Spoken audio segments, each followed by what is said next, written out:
Small Business Spotlight.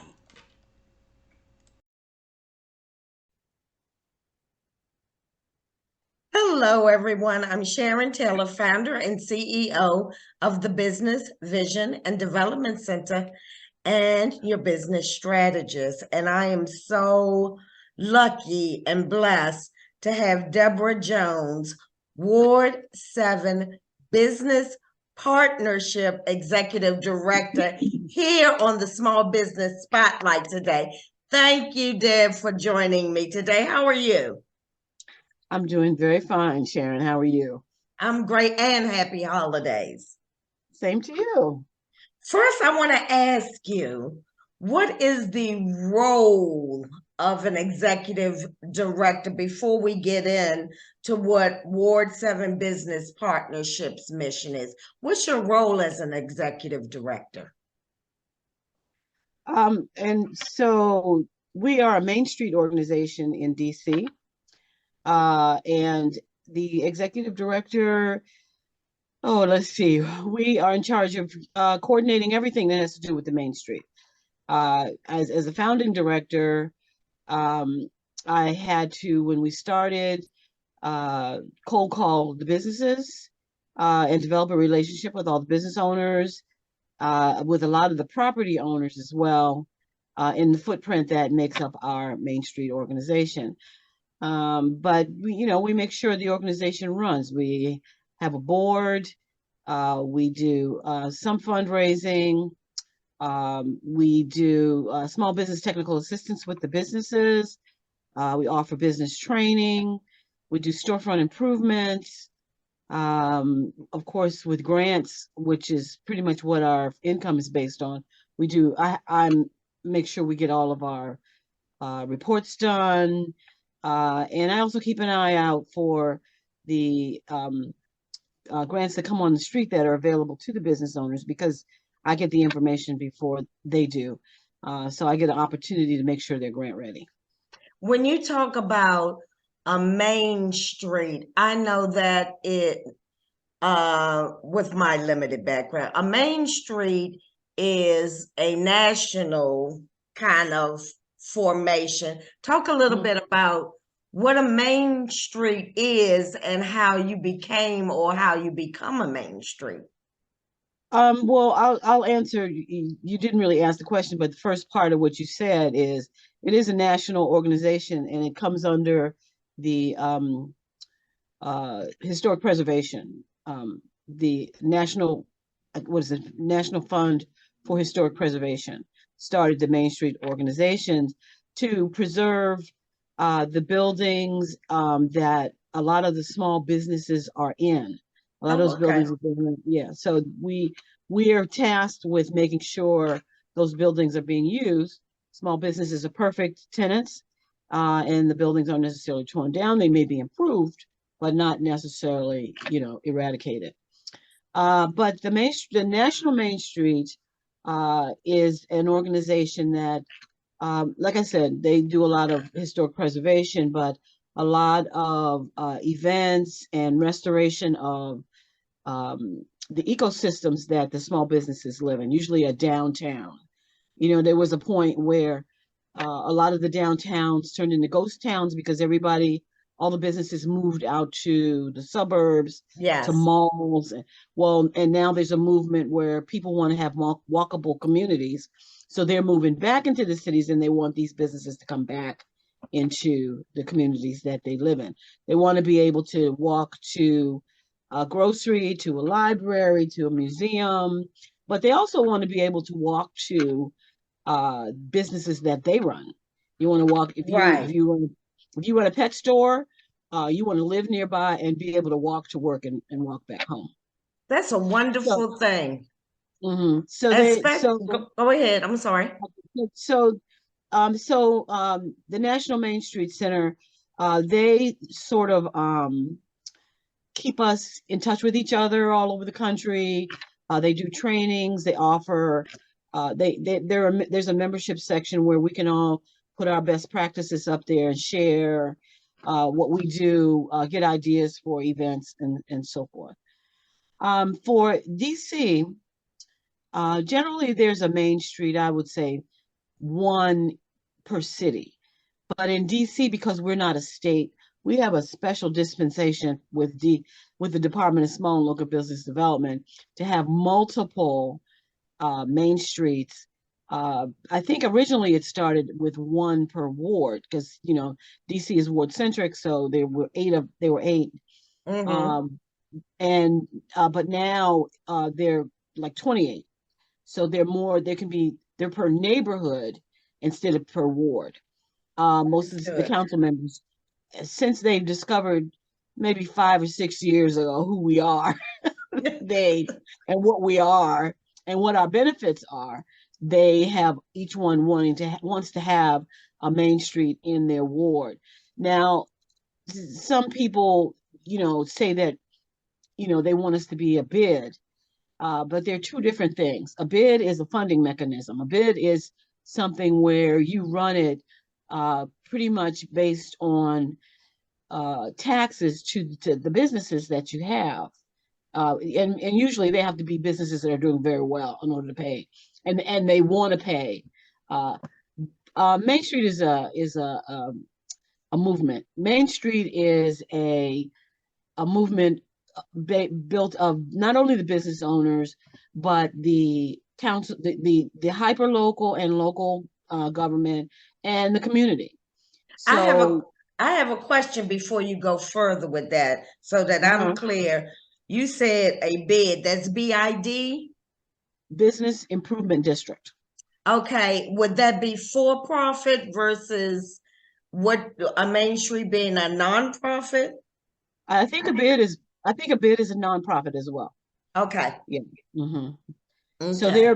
they're funded by the government and by grants and by donations or tax incentives from the businesses.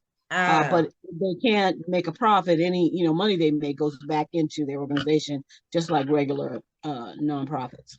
so So I understand that. Now, in your particular Ward 7 business partnership framework, uh, you talk about footprints. mhm. So explain footprints and how many footprints are in your area? Well, let me finish the first question about Okay. what we are, who we are, and how we started. So, anybody can start a main street if you have the funding. You can start your own main street. But in DC, the main streets that we have, they were grants that proposals came on the street from the Department of Small and Local Business Development, Okay. and we had to compete for them. So we got a grant. We applied for a grant that came out in 2008. There were four Main Street. There were four communities that were awarded, um, and we were one of them. Deanwood Heights was one of them. Um, excuse me. The footprints that we have were set up by the Neighborhood Investment Fund, which I don't think exists anymore. But our footprint is Nanny Helen Burroughs Avenue from Minnesota Avenue Northeast up to Division Avenue Northeast, and then Foot Street, uh, from Foot Street on Division Avenue up to Eastern Avenue, and then Eastern Avenue back down to Minnesota Avenue.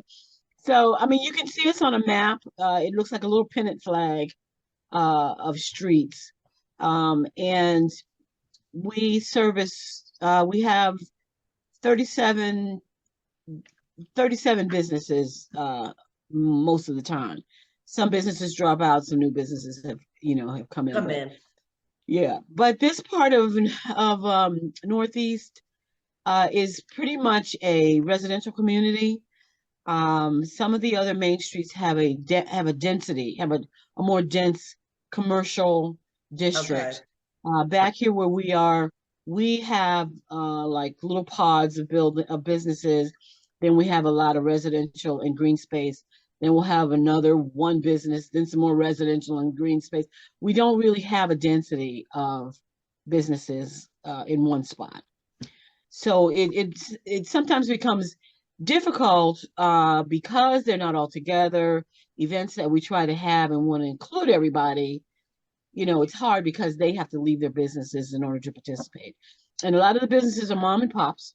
Yes. Uh, Pop's not going to leave mom in the store by herself. Right. And he's usually running the register and she's the one who's doing the stocking and stuff. So, it's a dance. And what we have done, and it has probably helped us with our relationship with our business owners, is we work around that. We come in and work around the customers. We work with them on site. We work with them one on one. They all know who we are. They have no problems calling us, knocking on the door. If someone else wanders in and makes an offer about something, the business owner usually calls me and wants to know what it is. Do I Yes. know about it? When the leadership comes down, I get calls saying, "Why didn't you tell us they were coming? Who is this, and what do they want? And why didn't you tell us they were coming?" And very often, I don't even know they were coming. So, you know, I have to jump up and run down and be a commissioner and sort of What I do know about you and Ward 7 Business Partnership is that you're like the mayor of uh, you're the mayor, the ANC commissioner, the no, governor. I won't go that far, but Oh, I well, will be I nosy will. enough. I'll be nosy enough to get their information, and I will have their information. But what I tell the business people, about my footprint is that's my office. Out here that's my office. So And they don't be know delivered you. at my office. They know and they trust you. And like you said, the phone is constantly ringing because they're not making a move, not even to talk to me unless Mhm. you put a stamp on it. Well, there are ANC commissioners who tell people who come into the community wanting to build something or buy something or create something. They tell them don't make a move unless you've talked to me first. So I get calls about that kind of. I don't always know what they're talking about, but I will But you find out. listen, and that's all some people want sometimes Yeah, is someone to listen. I'll find out. Yeah. Now, I have the next question for you is I know that when grants come out or opportunities come out, you send it out to your community. And so, what is the best advice you would give to a small business owner, Ward 7 and outside generally? What is the best advice for them to, when it's time to look for grants or funding, what would you suggest that they do or how they should prepare? You should certainly identify if you identify a grant, and most of them are online. The notice of funding is something that you should print out and peruse and make sure you understand whether or not you are eligible. And a lot of people do that and they think they are eligible. They'll call me and I'll look through it and point out things that either support their eligibility or says that no, this is for food service. You're a funeral home, that kind of Right, thing. right. So that's the first thing is understanding whether or not, I mean, you don't want to waste your time and then find out you can't get any of this funding. The other thing is to make sure that once you figure out whether you're eligible or not, make sure you're grant ready. No, the grant application always has a list of things that they want, but some of those things are things that you should already have at your fingertips, like site control, which is your lease or your deed, your insurance, that kind of thing. But you need to make sure you have clean hands. You can't always get that at the snap of your fingers. If they want to see if they want, your occupancy license has to be current, or if you are starting up somewhere and you don't have one, that requires an inspection. All there are things that are going to take some time, and you need to make sure you have those things at least started by the time you get, you're ready to apply. And Um, And that's great advice. And I've watched you move through the process.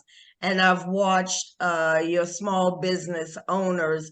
And I've watched you teach them and provide them with a space to keep all their documents. So it's not a heavy lift when the time comes. If they keep it current, keep it up to date, it becomes a little easier on them. And you know, I mean, there's certain things that you shouldn't have to look for.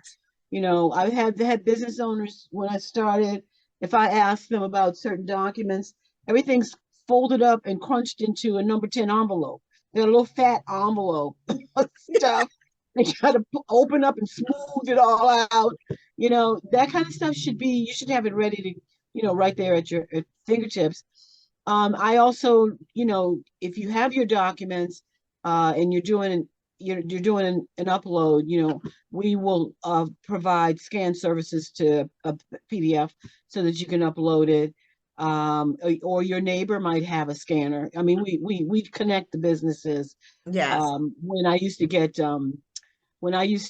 hockey tickets, or I mean, not hockey tickets, soccer tickets from the city council's office, I had businesses who had, I had a Korean business.